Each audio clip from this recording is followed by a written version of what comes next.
বিসমিল্লাহির রহমানির রহিম। আসসালামু আলাইকুম এভরিওয়ান। আজকে শ্বশুরবাড়িতে এসেছি, তো এই যে মজার দেশি মুরগি রান্না করব। দেশি মুরগির চেহারা দেখেই মনে হচ্ছে এটা অনেক বেশি রান্না করলে ইয়াম্মি হবে, কারণ দেখেন এই যে মানে চর্বি, একদম হলুদ কালার চর্বি। তো চলেন বসাই মাটির চুলায়। বিসমিল্লাহ। আমার আম্মা বলতো যে তুমি যখন চুলা ধরাবা তখন বিসমিল্লাহ বলে করবা, তাহলে তোমার আগুন ভালো ধরবে। আরো বৃষ্টির দিন তো আগুন তো ভালো ধরতেই হবে, নাহলে খবর আছে রান্না করতে। তো প্রথমে দিয়ে দিব হলো তেল। তেলটা দিয়ে দিব, এটা যেহেতু দুইটা মুরগি, তো তেলটা দিয়ে দিব আমি 1 কাপের মতো তেল দিচ্ছি। তারপরে হলো দিয়ে দিব এই যে আছে পেঁয়াজ, তো দিয়ে দিব পেঁয়াজ দিয়ে হলো একটু ভালো করে লাল লাল করে ভেজে নিব।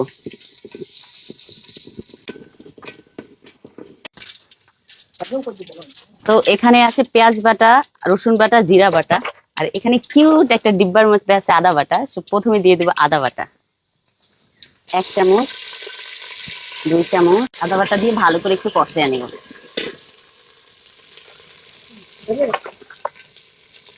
তারপর হলো দিয়ে দিব এখানে রসুন বাটা, দিয়ে দিলাম রসুন বাটা। রসুন বাটাটা দিয়ে একটু কষিয়ে নিব। তারপর যেহেতু এখানে পেঁয়াজ বাটা আছে, একটু পেঁয়াজ বাটাটাও দিব, একটু গ্রেভিটা ভালো হবে পেঁয়াজ বাটাটা দিলে। দিলাম পেঁয়াজ বাটা। দেওয়ার পরে এই মশলাটা একটু কষানোর জন্য আমি দিয়ে দিব হলো এখানে পানি। আমি গ্রামে আসলে আমার দেবর ভাসুর সবাই ওয়েট করে, আমি রান্না করবো, সবাই খাবে। সবাই আমার হাতে রান্না পছন্দ করে। এখানে আছে লং, এলাচ, তেজপাতা, সব মশলা আমি দিয়ে দিব এখন কষানোতে। এখন দিব হলো হলুদের গুঁড়া 1 চামচ আর আধা চামচ দিয়ে ভালো করে মশলাটাকে আর একটু কষাবো। তারপর হলো দিয়ে দিব লবণ পরিমাণ মতো, 1 চামচ দিলেই হয়ে যাবে আমার মনে হয়। তারপরে দিয়ে দিব আর একটু পানি, যেন মশলাটা একটু ভালো করে কষা। তো এখন আমার মশলাটা কষানো হয়ে গেছে, এখন আমি দিয়ে দিব এই মুরগিগুলা। সবগুলো মুরগি দিয়ে এখন একটু নাড়াচাড়া করে নিব। গ্রামে আসলে রান্না করতে ভালোই লাগে। আবার অনেকে কমেন্ট করেন না যে আপনার চুলার এই অবস্থা কেন, কারণ হলো আমি আসলে এই চুলা ধরানো, এছাড়া ধরানো হয় না। বৃষ্টির দিন যেহেতু সবাই গ্রামের সবাই মোটামুটি গ্যাসেই রান্না করে। সেটা আমি ঢাকনা দিয়ে রেখে দেবো 20 মিনিট। 20 মিনিট কষাবো। 20 মিনিট পরে আমি ঢাকনাটা খুলে ফেললাম। আমার মুরগিটা একদম কষানো হয়ে গেছে, খুবই সুন্দর একটা কালার আসছে। তো এখন যেহেতু আমি মরিচের গুঁড়া দেই নাই, তো আগে আমি পানি দিয়ে দিব। পানি দেব 1 মগ, আধা মগ, 1.5 মগ পানি দিলাম। দেওয়ার পরে এখন এটাকে ভালো করে আর একটু নাড়াচাড়া করে নিব আর বলক আসার জন্য ওয়েট করব। বলক চলে আসছে, তো এখন আমি দিয়ে দিব হলো এটা বাটা মরিচ।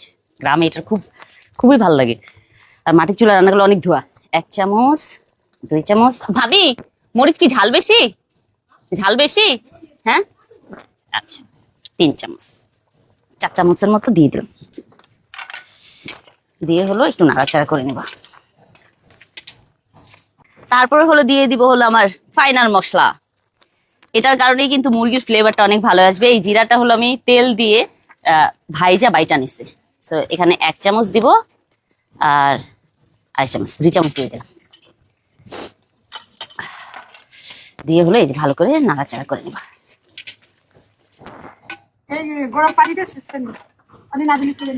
নাড়াচাড়া করে আমি আরো 10 মিনিটের জন্য এটা রেখে দিব। রেখে হলো তারপর হলো মুরগিটা হয়ে যাবে।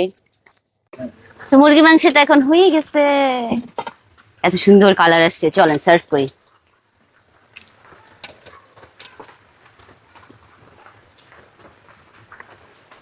দেখছেন বাইরে কত সুন্দর বৃষ্টি হইতেছে।